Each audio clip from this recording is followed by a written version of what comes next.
Hi all, నేను మీ Anusha. Happy day 5 Navratri. ఈరోజు మహాలక్ష్మి అమ్మవారు. అమ్మవారికి ఇష్టమైన నైవేద్యం వచ్చేసి క్షీరాన్నం. సో ఈరోజు మన కిచెన్ లో క్షీరాన్నం చేద్దాం.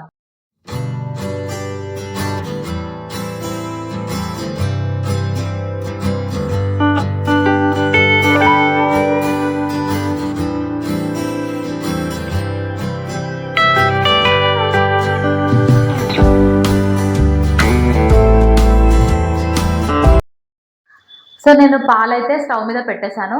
పాలు పొంగిన తర్వాత మనం ఏంటంటే బియ్యం వేసుకోవాలి. పాలల్లో బియ్యం ఉడకడానికి కొంచెం టైం పడుతుంది కాబట్టి నేను ముందే కొన్ని బియ్యం కడిగి నానపెట్టుకుంటున్నాను.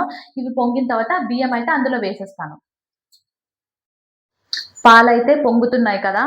సో ఇవే నానపెట్టుకున్న బియ్యం. నేను ఇప్పుడు పాలల్లో బియ్యం వేసేస్తున్నాను.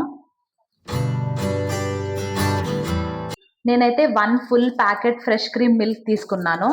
సో దాంట్లో ఒక హాఫ్ గ్లాస్ ఆఫ్ బియ్యం తీసుకున్నాను. బాగా బియ్యం అనేవి ఈ పాలల్లోనే ఉడకాలన్నమాట. సో ఇక్కడ మనకి బియ్యం ఉడుకుతున్నాయి. అంతలోపు నేనైతే ఇలాచీ పౌడర్ చేసుకుంటున్నా.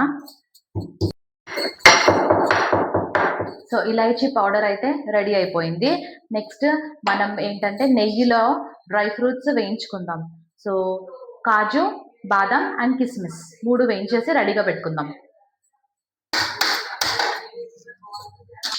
ఒక 2 స్పూన్స్ ఆఫ్ నెయ్యి వేసుకుంటున్నా.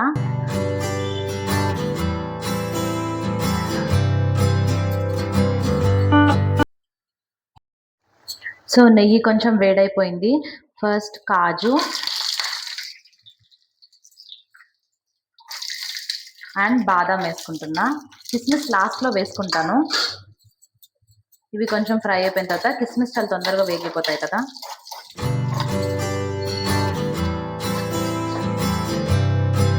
ఇప్పుడు కిస్మిస్ కూడా వేసేస్తున్నా.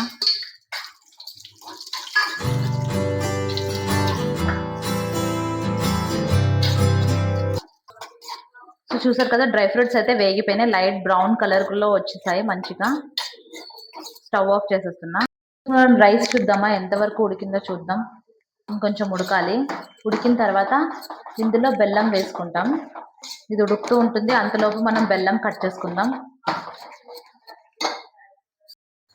సో బియ్యం ఉడుకుతుంది కదా, బెల్లం కట్ చేసుకుంటున్నా నేను. బెల్లం అయితే కట్ చేసేసుకున్నాను. సో అన్నం చూడండి ఆల్మోస్ట్ ఉడికిపోయింది. పాలు దగ్గర పడ్డాయి. సో కొన్ని వాటర్ వేసాను మంచిగా ఉడుకుతుంది అనేసి. మీరు కూడా కావాలంటే వేసుకోవచ్చు. కలుపుతూనే ఉండాలి, లేదంటే మాత్రం అడుగు అంటేస్తుంది, మాడిపోతుంది. సో అన్నం అయితే మొత్తం ఉడికిపోయింది. నేను ఇప్పుడు బెల్లం వేసేసుకుంటున్నా. సో బెల్లం వేసేస్తున్నా.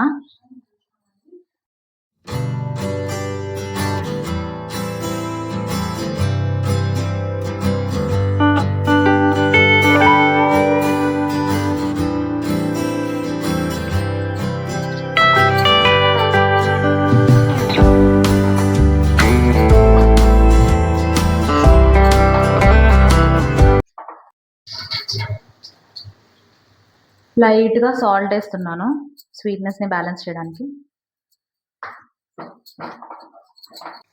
సో బెల్లం కూడా అందులో కరిగిపోయింది. ఇలాచీ పౌడర్ వేసేస్తున్నా. Next dry fruits.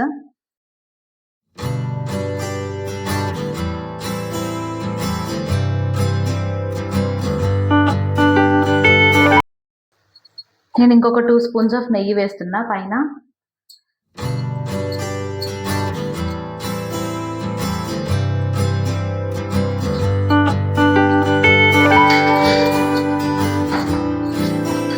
కదండి, ఇంకా స్టవ్ ఆఫ్ చేసేసాను.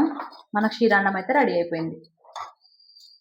చూసారు కదండి క్షీరాన్నం రెసిపీ. సో మీరు కూడా ట్రై చేసి ఎలా వచ్చిందో నాకు కమెంట్ చేయండి. Thank you all. నా ఛానల్ని సబ్స్క్రైబ్ చేయడం మాత్రం మర్చిపోకండి.